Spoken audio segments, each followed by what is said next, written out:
Hello everyone and welcome to Chapter 2. So, you guys made it this far, you must be doing pretty well. If you have questions, please let me know. And we're already 1/8 of the way through this class. This is an 8-week class, so you can get behind in a big hurry if you have questions or you're falling behind or you just don't know what you're doing or I'm terrible or whatever. I don't explain things well. Send me an email, come by and see me, call me, whatever. Ask questions. It's really important. I don't know today. It's really dry out or something, so I'm having to guzzle water. So forgive me as I drink either water or my cup of hot tea as we go along through this video. So in these videos, I'm not going to explain to you the whole chapter. I'm not going to read you that chapter. I'm not going to go through every single PowerPoint slide, but you need to. I put the PowerPoints in Canvas for a reason.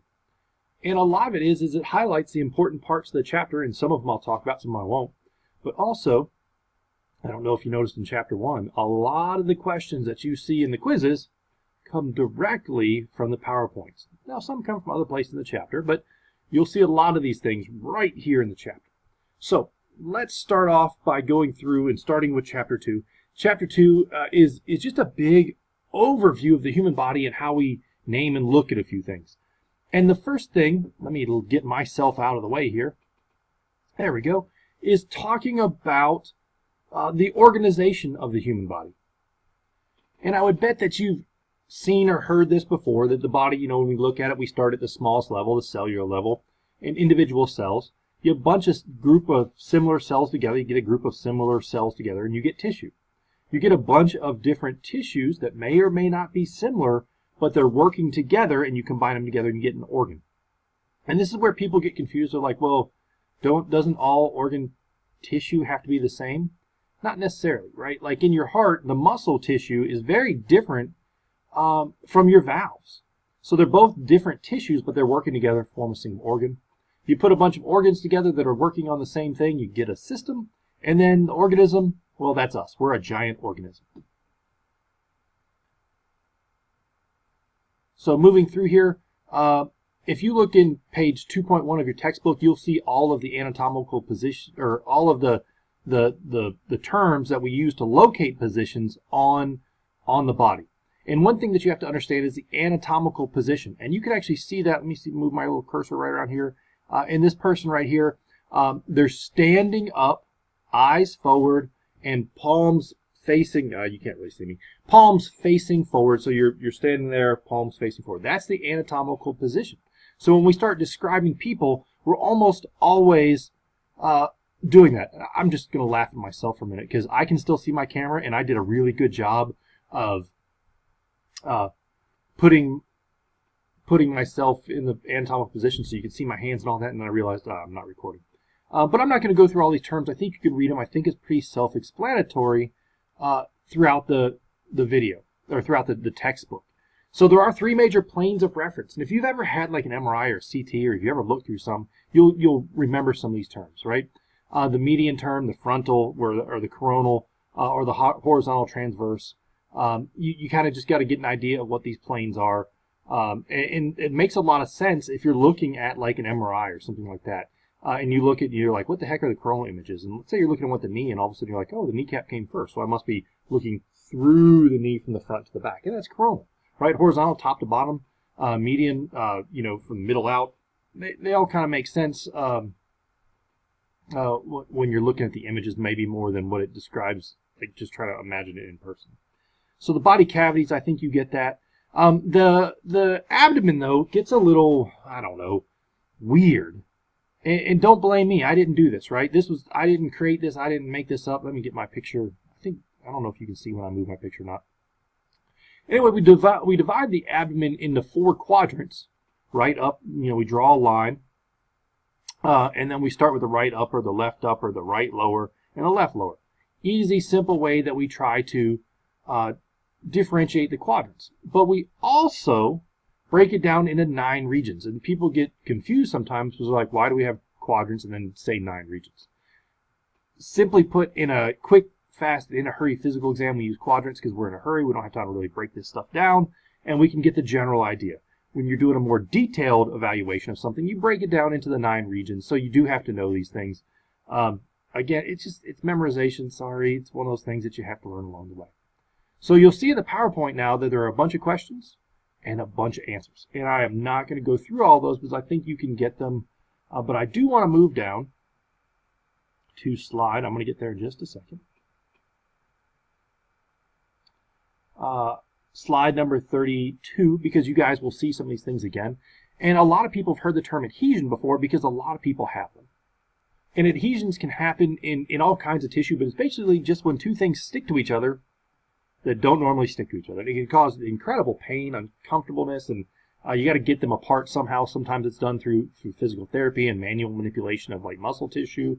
Sometimes it's done through surgery. Sometimes it's just, I'm sorry, this is going to suck for the rest of your life. And I don't mean to be ugly about it, but sometimes it's just, we can't fix everything. Endoscopy is an interesting term that I just wanted to mention real quick because, actually, let me switch to another slide. I think there's a slide on endoscopy. There we go. That talks about, and that's visual examination of an organ or cavity with an endoscope. So a little tube that we stick in people to look at what's going on. And, you know, most people think about when they swallow an endoscope to go in and look at your esophagus and stomach. But endoscopy is hugely popular. We do it all for all kinds of different things. But also now we're moving on and we have better technology. And there are a lot of little pill cameras that you can swallow that have little flashes that go off. And like they can take pictures all the way through your digestive system, which a scope can't because we don't have that kind of length on these scopes. So there's all kinds of new technology coming out. So just be aware of that. It might not matter for you ever in your life, but I find it interesting. Up next is radiography or x-rays, and there's a couple of different versions of this, but basically I think you guys get an x-ray. We shoot x-rays or form of radiation through the body, which is where you get radiography.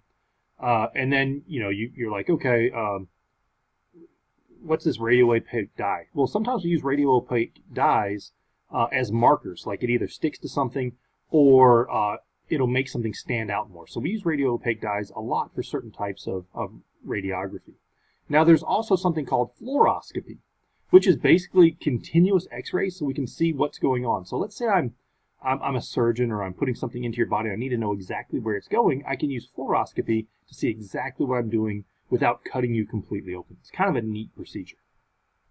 So the next imaging technique that we have here is a little bit, I don't know, maybe a little misleading in where it's put because it's the MRI. So it's a radiographic procedure, but we don't use any harmful radiation. We're shooting magnetic waves through people to produce sections of the body. You can get really, really detailed into the soft tissue with MRIs. They do take a little while. You know, like I just had an ear MRI this week. It was about 45 minutes. It takes time. Where you can pop an X-ray in a second, a CT, which is a spiral type X-ray. You can do those in 30 seconds.